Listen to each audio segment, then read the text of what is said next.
Hello बच्चों, स्वागत है आप सभी का आपके अपने YouTube चैनल कैम गुरु अकेडमी में। तो पिछली क्लास में अपने बात की थी कि आयन विनिमय क्या होता है और धनायन विनिमय की परिभाषा। आज अपने बात करेंगे धनायन विनिमय की क्रिया विधि, लेकिन उससे पहले कुछ एक बातें अपने को पता होनी चाहिए धनायन विनिमय के बारे में। धनायन विनिमय अब क्या होता है, ये किस तरह से काम करता है, अपन देखते हैं। तो सबसे पहले अगर अपन बात करें तो धनायन विनिमय देखो क्या होता है। धनायनों का विनिमय या धनायनों का आदान प्रदान। धनायनों का आदान प्रदान कहने का मतलब एक जो है वो जाएगा और दूसरा धनायन उसकी जगह आएगा। और ये जो प्रक्रिया होती है धनायन विनिमय की, ये उत्क्रमणीय प्रक्रिया होती है। कैसी होती है?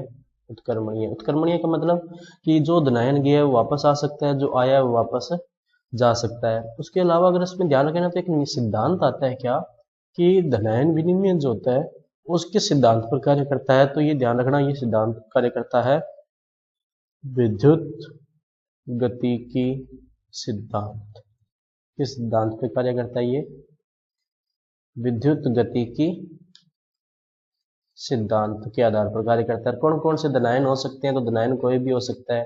हाइड्रोजन हो सकता है, कैल्शियम हो सकता है, मैग्नीशियम हो सकता है, एल्यूमिनियम हो सकता है, और उसके अलावा सोडियम हो सकता है, पोटेशियम हो सकता है। कोई भी धनायन यहाँ पर उपस्थित हो सकता है। तो अब अपने बात करते हैं क्रिया विधि की।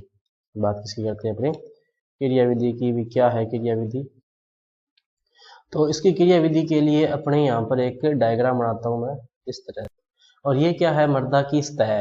क्या है? मृदा की सतह। अपने को पता है मृदा की जो सतह होती है उसके ऊपर खुद का आवेश क्या होता है? माइनस। कौन सा आवेश होता है? माइनस। ये माइनस हो गया। और मैं यहाँ पे जो है सारे चित्र बना देता हूँ। अब अगर इसके ऊपर माइनस है तो ये कौन से आयनों को अधिशोषित करेगा? प्लस वालों को। तो ये प्लस इसने क्या कर रखे हैं? अधिशोषित कर रखे हैं। अब ये जो लेयर है ना, जो मैंने हरे कलर से बनाई है, ये स्थाई लेयर, ये स्थाई सतह है। क्या है? स्थाई सतह। स्थाई सतह का होने का मतलब क्या है कि इस लेयर के या इस परत के जो स्थाई जो धनायन है वो प्रतिस्थापित नहीं होंगे, यानी कि वो अपना स्थान बदलेंगे नहीं। यानी स्थाई सतह या स्थाई क्या है? परत है।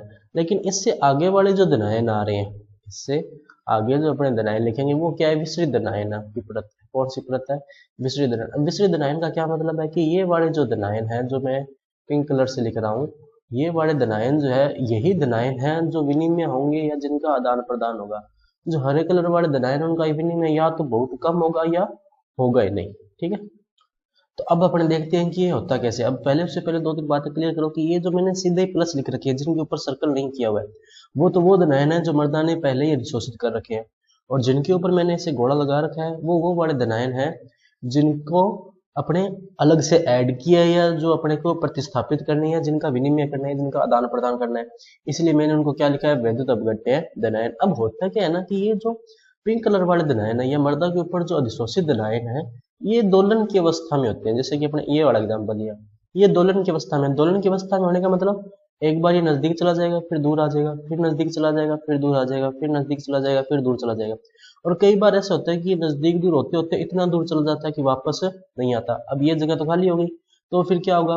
कोई दूसरा धनायन आएगा इसकी जगह और खुद बैठ जाएगा। तो हुआ क्या कि जो धनायन पहले था वो तो निकल गया और ये वाला आ गया। अब हो सकता है इसी तरह किसी और धनायन के साथ भी हो जाए। मान लो ये वाला धनायन है, ये भी दोलन की अवस्था में होगा। ये इस तरह से आगे पीछे होता है। अगर कई बार इतना आगे निकल जाता है कि वापस नहीं आता, वापस नहीं आता, तो फिर क्या होगा कि जो जगह खाली हुई है वहां पर कोई दूसरा धनायन आकर बैठ जाएगा। तो हुआ क्या?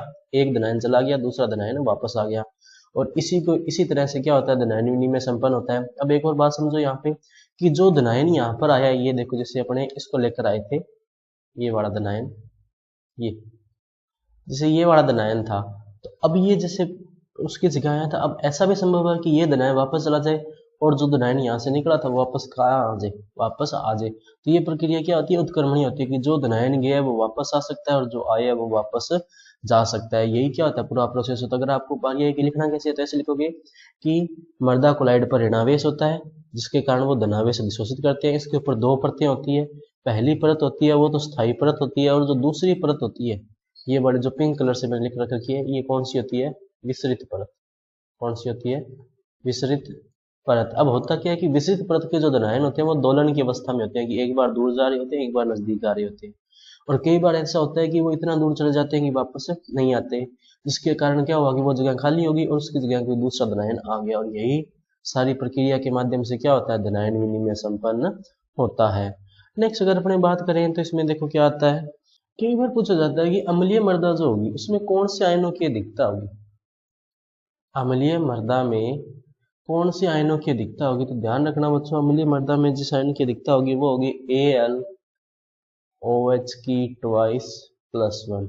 और अगर पूछा जाए कि क्षारीय मृदा में कौन से आयनों की अधिकता होगी, तो क्षारीय मृदा में कौन से आयनों की अधिकता होगी, Na प्लस आयनों की।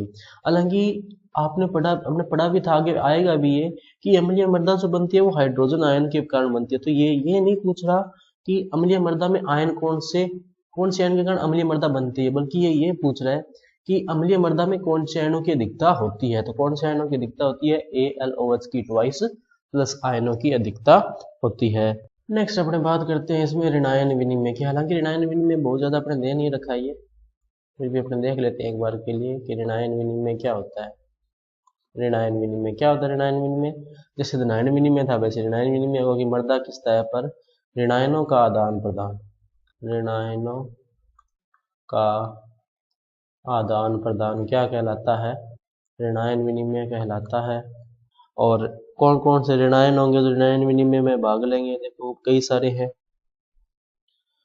और जैसे कि अपने बात होगी सल्फेट हो गया, क्लोराइड हो गया, नाइट्रेट हो गया, या कार्बोनेट हो गया, या बाइकार्बोनेट हो गया, या अगर अपने बाइकार्बोनेट ही होगा HCO3-1, और या H2PO4-1 हो गया, या HPO4-2 हो गया। ये इस तरह के कुछ एक ऋणायन है जो मृदा में पाए जाते हैं। अच्छा एक बात इसमें ध्यान रखना क्या, कि ऋणायन विनिमय जो होता है अगर pH बढ़ रही है, ऋणायन विनिमय को किस नाम से जानते हैं, पहले ये देखो आप कि ऋणायन विनिमय को किस नाम से जानते हैं, अम्ल विनिमय के नाम से। किस नाम से जानते हैं, अम्ल विनिमय के नाम से। तो इसका मतलब क्या हुआ कि जिस साइड अम्लीय गुण बढ़ेंगे उस साइड ऋणायन विनिमय भी बढ़ेगा, जिस साइड अम्लीय गुण कम होंगे उस साइड ऋणायन विनिमय भी क्या होगा, कम होगा। तो एक बात जान दो आप कि अम्लता कब बढ़ती है, जब pH कम होने पर। इसका मतलब क्या हुआ कि अगर pH कम हो रही है, pH क्या हो रही है, कम हो रही है, तो ये बढ़ेगा। और अगर pH बढ़ रही है, pH का मान क्या हो रहा है, बढ़ रहा है, तो ऋणायन विनिमय का मान क्या होगा, कम होगा। क्यों, क्योंकि pH बढ़ने पर अम्लीयता बढ़ेगी, अम्लीयता कम होगी, और अम्लीयता कम होगी तो ऋणायन विनिमय भी क्या होगा, कम होगा। तो ये हो गया इसमें ऋणायन विनिमय। इसमें इतना ही है, इसमें जो है क्रियाविधि वगैरह नहीं दे रखी है, इसमें बस बताया हुआ है कि हाँ ऋणायन विनिमय भी होता है। नेक्स्ट जो आता है वो आता है अपने धनायन विनिमय क्षमता। क्या आता है, धनायन विनिमय क्षमता क्या होती है। धनायन विनिमय क्षमता देखते हैं अपने। धनायन विनिमय क्षमता का मतलब अगर आम भाषा में बात करें तो वो होती है मृदा की धनायनों के आदान प्रदान की क्षमता, मृदा द्वारा धनायनों के आदान प्रदान की क्षमता, आदान प्रदान की क्षमता जो होती है उसको क्या कहते हैं, धनायन विनिमय क्षमता कहते हैं। और अगर प्रॉपर परिभाषा की बात करें अपने तो वो देखो क्या होगी, परिभाषा होगी कि 1 किलोग्राम सूखी मृदा द्वारा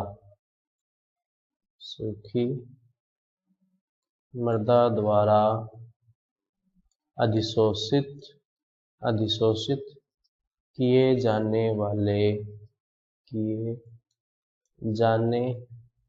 वाले हाइड्रोजन आयनों यानी H+ की मात्रा को क्या कहते हैं, धनायन विनिमय क्षमता की। 1 किलोग्राम सूखी मृदा जितने हाइड्रोजन आयनों को अधिशोषित कर सकती है उसी को क्या कहते हैं, धनायन विनिमय क्षमता कहते हैं। अच्छा अब इसमें हर बार हाइड्रोजन आयन तो हो नहीं सकते, ऐसा भी हो सकता है ना कई बार सोडियम आयन हो, या हो सकता है मैग्नीशियम आयन हो, या हो सकता है एल्यूमिनियम आयन हो, कोई भी आयन हो सकता है। तो फिर उसमें कैसे किया जाएगा? तो उसमें देखो, इसमें एक वर्ड आता है तुल्यांक। क्या वर्ड आता है? तुल्यांक। तुल्यांक का मतलब ये है कि मान लो कोई मर्दा हाइड्रोजन आयन जो है वो 20 अधिशोषित कर रही है। कितने कर रही है? 20 अधिशोषित कर रही है। तो वो सोडियम भी 20 ही अधिशोषित करेगी, क्योंकि दोनों के ऊपर आवेश समान है। इसके ऊपर भी +1 है, हाइड्रोजन के ऊपर भी क्या है? +1। लेकिन मैग्नीशियम के ऊपर आवेश क्या है? +2 है। तो 20 में 2 का भाग दे दो आप, यानी कि मैग्नीशियम को कितने अधिशोषित करेगी? वो 10 करेगी। इसी तरह अगर एल्यूमिनियम का निकालना है तो 20/3 हो जाएगा। तो यहाँ पर जो है वो एक तुल्यांक वर्ड आता है। तुल्यांक का मतलब यही होता है कि जितने हाइड्रोजन आयन अधिशोषित होंगे उसी के हिसाब से दूसरे धन आयन अधिशोषित होंगे। जैसे, और वो डिपेंड करेगा कि उसके ऊपर आवेश क्या है, उसके साइज पर डिपेंड नहीं करेगा, उसके आवेश पर निर्भर करेगा। अगर आवेश बराबर है तो जितने हाइड्रोजन हो रहे थे उतना ही वो दूसरा धन आयन होगा, जैसे सोडियम हो गया, पोटेशियम हो गया, या उसके अलावा अगर अपने बात करें सीजियम वगैरह हो गए। ठीक है। लेकिन अगर आवेश अलग है कुछ, जैसे मैग्नीशियम के ऊपर +2 है, तो जितने हाइड्रोजन हो रहे थे उससे आधे होंगे। आधे क्यों? क्योंकि जितने भी हाइड्रोजन होंगे उसमें 2 का भाग जाएगा, क्योंकि आवेश क्या है? +2 है। अच्छा, इंपॉर्टेंट बात जो इसमें आती है वो आता है इसका मात्रक। भाई, धनायन विनिमय क्षमता का मात्रक क्या होता है? तो मात्रक इसका होता है सेंटीमोल।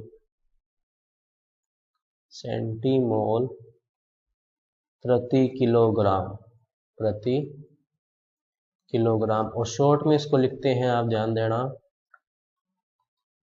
सेंटीमोल किलोग्राम इनवर्स, या इसको आप लिख सकते हो सेंटीमोल पर केजी। पर ध्यान रखना दोनों इकट्ठे मत कर देना कि ये ओब्लिक भी लगा दो और इनवर्स भी लगा दो, फिर वो गलत हो जाएगा। अच्छा, इसमें ना कई बार क्वेश्चन आता है, एक क्वेश्चन आया कि एक मृदा की धनायन विनिमय क्षमता। अच्छा, धनायन विनिमय क्षमता जो होती है ना, उसको शॉर्ट में लिखते हैं अपने CEC। ध्यान रखना, ये कैटायन एक्सचेंज कैपेसिटी।